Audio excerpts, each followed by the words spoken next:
Good morning to BLED first year students. Kothari आयोग में आज हम स्टार्ट करते हैं विद्यालय शिक्षा की पाठचर्या, अर्थात विद्यालय स्तर की जो शिक्षा है उसकी पाठचर्या कैसी होनी चाहिए, पाठ्यक्रम में क्या होना चाहिए, सिलेबस क्या होना चाहिए, सारी चीज़ों के बारे में आज हम चर्चा करते हैं। तो सबसे पहला है पूर्व प्राथमिक शिक्षा, यानी कि पूर्व प्राथमिक स्तर तक की जो शिक्षा है, प्री प्राइमरी एजुकेशन।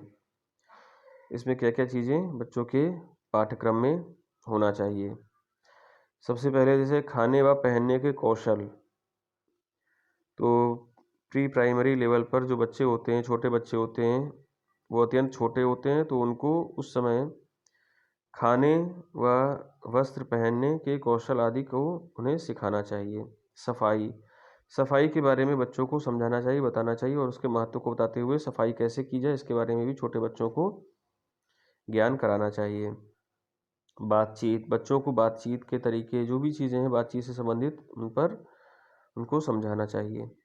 सामाजिक व्यवहार किस प्रकार से किया जाए, इन सब चीज़ों के बारे में भी पूर्व प्राथमिक या प्री प्राइमरी लेवल पर बच्चों से डिस्कशन करना चाहिए। खेलकूद, सृजनात्मक कार्य, इस प्रकार से उनको खेलकूद भी उपलब्ध कराना चाहिए और कुछ ना कुछ क्रिएटिव एक्टिविटीज़ में भी उनको इन्वॉल्व करते हुए उनको शिक्षा प्रदान करनी चाहिए।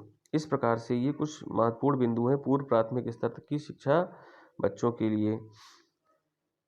अब इसके बाद है प्राथमिक शिक्षा की पाठ्यचर्या कैसी होनी चाहिए। प्राथमिक शिक्षा में बच्चों की मातृभाषा, व्यवहारिक गणित, मातृभाषा यानी कि जैसा कि हम सभी लोग जानते हैं भारत विविधताओं का देश है और यहाँ पर क्षेत्रीयता के हिसाब से हम देख सकते हैं बहुत सारी विविधताएं पाई जाती हैं।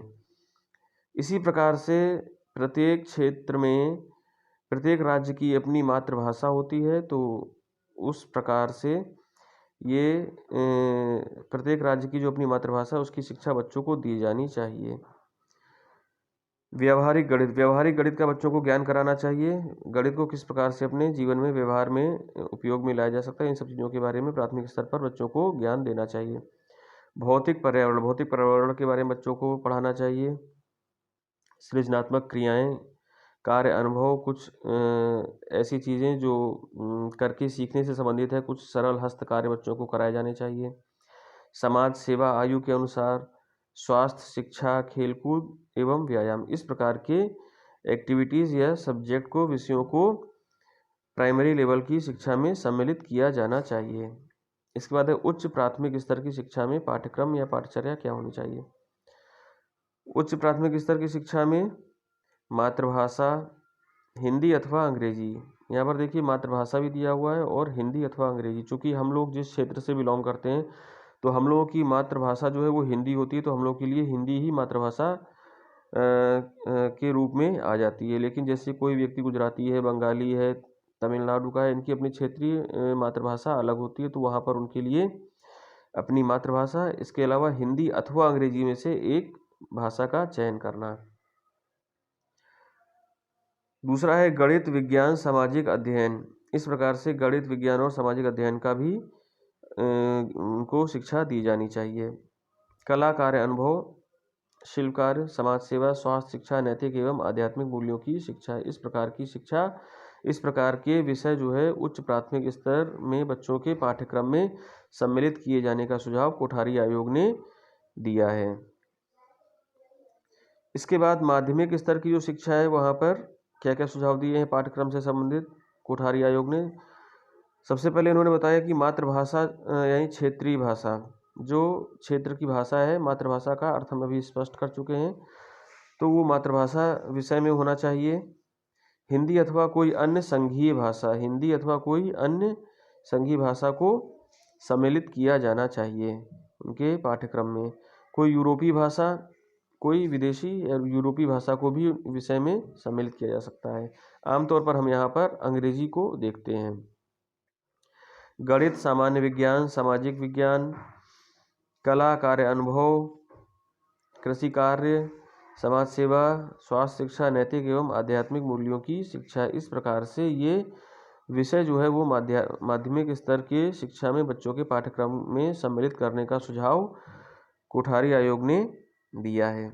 इसके बाद उच्चतर माध्यमिक शिक्षा में भी इन्होंने जो अपने पाठ्यक्रम में सुझाव दिए हैं, पाठ्यक्रम में विषयों को सम्मिलित करने के संबंध में कोई 2 भाषाएं तथा 3 वैकल्पिक विषय। 2 भाषाएं कंपलसरी हैं, इसके अलावा 3 वैकल्पिक विषय। वो वैकल्पिक विषय कौन से हो सकते हैं? इतिहास, भूगोल, अर्थशास्त्र, तर्कशास्त्र, मनोविज्ञान, समाजशास्त्र, कला, भौतिक शास्त्र, रसायन शास्त्र, गणित, जीव विज्ञान, भूगर्भ शास्त्र, गृह विज्ञान।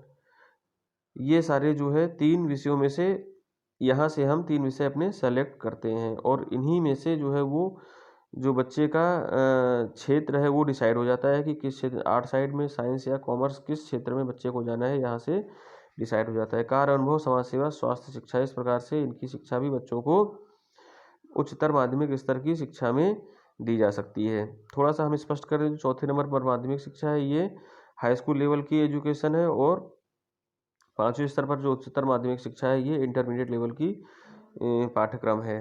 अब हम इसके आगे बात करते हैं विद्यालयी शिक्षा में निर्देशन एवं परामर्श संबंधी सुझाव। तो विद्यालयी शिक्षा में कोठारी आयोग ने निर्देशन एवं परामर्श संबंधी क्या क्या सुझाव दिए हैं?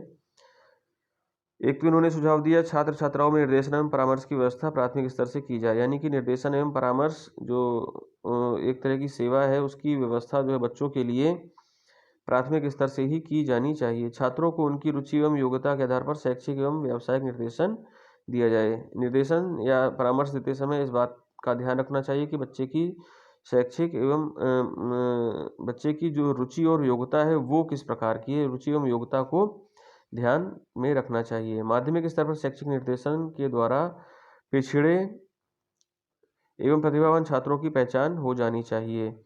माध्यमिक स्तर पर शैक्षिक निर्देशन के माध्यम से इस बात की पहचान कर लेनी चाहिए कि कौन से बच्चे जो हैं वो क्लास में पिछड़े हैं और कौन से बच्चे प्रतिभावान हैं। उसी प्रकार से उनको उचित निर्देशन प्रदान किया जाना चाहिए। 10 विद्यालयों पर एक निर्देशन एवं परामर्श अधिकारी नियुक्त किया जाए।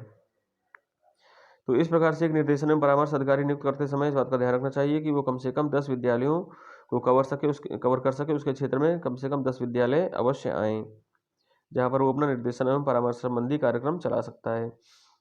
इसके बाद माध्यमिक स्तर के शिक्षकों को अंतर सेवा कार्यक्रम के अंतर्गत निर्देशन एवं परामर्श के विषय में सामान्य जानकारी दी जाए, यानी कि जो शिक्षक है उनको भी निर्देशन एवं परामर्श संबंधी सामान्य जानकारी दी जाए ताकि वो इस चीज़ को अपने छात्रों के बीच में प्रभावशाली ढंग से इसका प्रयोग कर सकें और छात्र को उसकी रुचि, योग्यता एवं क्षमता के अनुसार उचित प्रकार से सही ढंग से उसका निर्देशन एवं परामर्श उसको कैरियर बनाने के लिए या किसी अन्य विषय के लिए भी उसको सहायता कर सकते हैं।